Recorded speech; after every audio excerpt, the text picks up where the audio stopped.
सोचा है कभी कि एक हॉरर स्टोरी को सच में डरावना क्या बनाता है? मतलब जंप स्केयर्स तो ठीक है, पर वो कौन सी बात है जो कहानी को हमारे दिमाग में बसा देती है? आज हम इसी की तह तक जाएंगे। दो बहुत ही अलग डिजिटल कहानियों के जरिए हम डर की एनाटॉमी को समझने की कोशिश करेंगे और देखेंगे कि ये हमारे अंदर के डर को कैसे कुरेदती हैं। तो फिर एक सच में जबरदस्त भूतिया कहानी का सीक्रेट इंग्रेडिएंट क्या है? क्या ये कोई सुपरनैचुरल पावर है या फिर इंसानी फितरत का ही कोई काला सच? चलिए इन्हीं सवालों का जवाब ढूंढते हैं और इन कहानियों की एक एक परत खोलकर देखते हैं। तो हमारे पास है दो बिल्कुल अलग केस स्टडीज। एक तरफ है नींबू मिर्ची, जो एक पारंपरिक घरेलू श्राप की कहानी है, मतलब घर के अंदर का डर। और दूसरी तरफ है द नाइट हंटर, जो एक मॉडर्न कहानी है, एक यूट्यूबर की जो फेमस होने के लिए किसी भी हद तक जाने को तैयार है। तो चलिए सबसे पहले ये समझते हैं कि इन दोनों कहानियों में बुराई की जड़ कहाँ है। क्या वो किसी पुराने श्राप से पनपती है या फिर आज की दुनिया की जिज्ञासा से? आखिर सच्ची बुराई की शुरुआत होती कहाँ से है? किसी के दिल में जल रही नफरत की आग से, या फिर एक ऐसे दिमाग से जो कुछ भी मानने को तैयार नहीं है? देखिए, यही सवाल इन दोनों कहानियों के सेंटर में है। एक तरफ है वो पर्सनल नफरत जो अंधविश्वास का सहारा लेती है, और दूसरी तरफ है मॉडर्न जमाने का वो घमंड जो खतरे को खुद दावत देता है। अच्छा, अब नींबू मिर्ची की दुनिया में घुसने से पहले एक चीज समझनी जरूरी है। टोटका। ये सिर्फ कोई सुपरस्टिशियस रिचुअल नहीं है। नहीं, कहानी के हिसाब से ये एक बहुत पावरफुल टूल है। एक ऐसा जरिया जो किसी इंसान की नफरत को एक सुपरनैचुरल हथियार में बदल सकता है। और यही बात इस कहानी को सबसे ज्यादा डरावना बनाती है। पता है क्या? कि बुराई की जड़ कोई अनजान भूत या राक्षस नहीं, बल्कि एक बहन है। ये नफरत इतनी ज्यादा है कि वो अपनी ही बहन पर एक जानलेवा श्राप लगा देती है। सोचिए, ये डर कितना पर्सनल और खौफनाक बन जाता है जब खतरा बाहर से नहीं बल्कि घर के अंदर से, अपनों से ही आता है। अब आते हैं दूसरी कहानी पर। द नाइट हंटर में डर की शुरुआत होती है एक बहुत ही मॉडर्न चीज से, द 3 AM चैलेंज। ये एक ऐसा इंटरनेट ट्रेंड है जिसे आज की जनरेशन अच्छे से जानती है। यहाँ डर किसी पुरानी मान्यता को तोड़ने से नहीं, बल्कि ऑनलाइन फेम और व्यूज पाने की होड़ से पैदा होता है। और यहीं पे दिखता है कहानी के हीरो स्वास्तिक का घमंड। उसका एटीट्यूड है कि अरे भूत प्रेत कुछ नहीं होता, ये सब मन का वहम है। और जानते हैं, यही सोच, यही अविश्वास उसकी सबसे बड़ी कमजोरी बन जाता है और उसे सीधा खतरे के मुंह में धकेल देता है। तो हमने बुराई की जड़ तो देख ली, अब बात करते हैं शिकार की। आखिर इन कहानियों के मेन कैरेक्टर्स ही क्यों परफेक्ट विक्टिम बनते हैं? एक तरफ है एक माँ का प्यार और दूसरी तरफ एक नास्तिक का घमंड।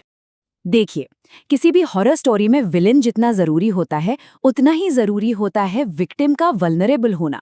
तो आखिर वो क्या चीज है जो एक कैरेक्टर को भूत प्रेत का आसान निशाना बना देती है? चलिए इन दोनों किरदारों की कमजोरियों को समझते हैं। पहले बात करते हैं रुखसार की।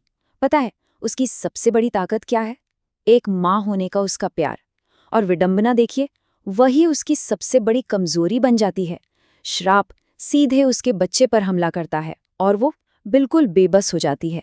घर, जिसे हम सबसे सेफ जगह मानते हैं, वही उसके लिए डर का अड्डा बन जाता है। अब इसके बिल्कुल उलट है स्वास्तिक। उसकी कमजोरी है उसका घमंड, उसका ईगो। वो जानबूझकर खतरा मोल लेता है, सिर्फ ये साबित करने के लिए कि भूत प्रेत होते ही नहीं। और उसका अकेलापन सिर्फ फिजिकल नहीं है, वो मेंटली भी अकेला है, अपनी ही सोच में कैद। वो सच को तब भी नहीं देखना चाहता जब वो बिल्कुल उसके सामने खड़ा हो। तो ठीक है, बुराई आ गई, शिकार भी चुन लिया गया। अब सवाल उठता है, इन्हें बचाएगा कौन? और यहीं कहानी में आते हैं हमारे अनलाइकली प्रोटेक्टर्स। एक तरफ है एक स्पिरिचुअल गाइड और दूसरी तरफ एक घोंसली गाइड। जब सामना सुपरनैचुरल ताकतों से हो तो बचाने कौन आता है? इन कहानियों में कोई टिपिकल हीरो नहीं है, बल्कि हमें ऐसे गाइड मिलते हैं जो इन कहानियों की दुनिया के रूल्स को दिखाते हैं। एक कल्चरल बिलीफ सिस्टम से निकला है, तो दूसरा यूनिवर्सल स्पिरिचुअल आइडियाज से। तो देखिए, बचाने के दो रास्ते हैं। एक तरफ है किन्नर, जो एक स्पिरिचुअल इंटरवेंशन करती हैं, और दूसरी तरफ है उस जगह की केयर टेकर का भूत, जो खुद एक आत्मा है।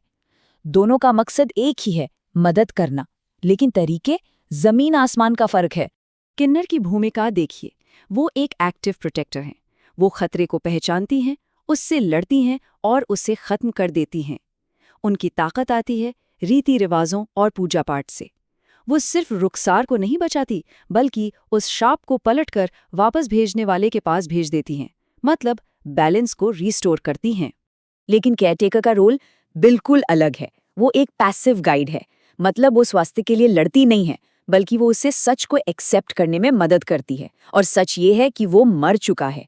उसका काम स्वास्थ्य को वापस जिंदगी में लाना नहीं, बल्कि उसे इस दुनिया के डर से आजाद करके शांति की तरफ ले जाना है। और अब आते हैं सबसे जबरदस्त हिस्से पर, द ट्विस्ट। यहाँ हम देखेंगे कि कैसे इंसानी धोखा एक स्पिरिचुअल रियलिटी से जाकर टकराता है। सोचिए, एक ट्विस्ट एंडिंग को इतना पावरफुल क्या चीज बनाती है। देखिए, एक अच्छा ट्विस्ट सिर्फ शॉक नहीं देता, नहीं, वो हमें मजबूर कर देता है कि हम पूरी कहानी को एक नए नजरिए से देखें। तो चलिए देखते हैं ये दोनों कहानियां ये कमाल करती कैसे हैं। नींबू मिर्ची का ट्विस्ट ये है कि असली विलन कोई भूत या प्रेत नहीं, बल्कि रुखसार की अपनी बहन थी। बस इसी एक खुलासे से ये कहानी एक सुपरनैचुरल हॉरर से बदलकर इंसानी धोखे और जलन की एक ट्रैजिक कहानी बन जाती है। और सबसे बड़ा डर यही है कि असली राक्षस बाहर नहीं, बल्कि वो इंसान हो सकता है जिस पर हम सबसे ज्यादा भरोसा करते हैं। लेकिन द नाइट हंटर का ट्विस्ट चीजों को एक अलग ही लेवल पर ले जाता है। यहाँ पता चलता है कि स्वास्तिक पूरी कहानी के दौरान खुद एक भूत था। उसका जो 3M चैलेंज था, वो असल में मरने के बाद उसकी आत्मा का सफर था। ये ट्विस्ट सिर्फ कैरेक्टर की नहीं, बल्कि हम सबकी रियलिटी को हिलाकर रख देता है। ये सवाल खड़ा करता है कि जो हम देख रहे हैं, क्या वो सच में हो भी रहा है? तो आखिर में ये दोनों कहानियां हमें एक बहुत गहरे सवाल के साथ छोड़ जाती हैं। किस डर से बचना ज्यादा मुश्किल है, वो जो इंसानी नफरत से पैदा होता है, या वो जो हमारी अपनी नासमझी और घमंड से? असली खतरा बाहर है, दूसरों के दिलों में, या हमारे अपने अंदर? इसका जवाब शायद इस बात में छिपा है कि हमें किस तरह का अंधेरा ज्यादा डराता है।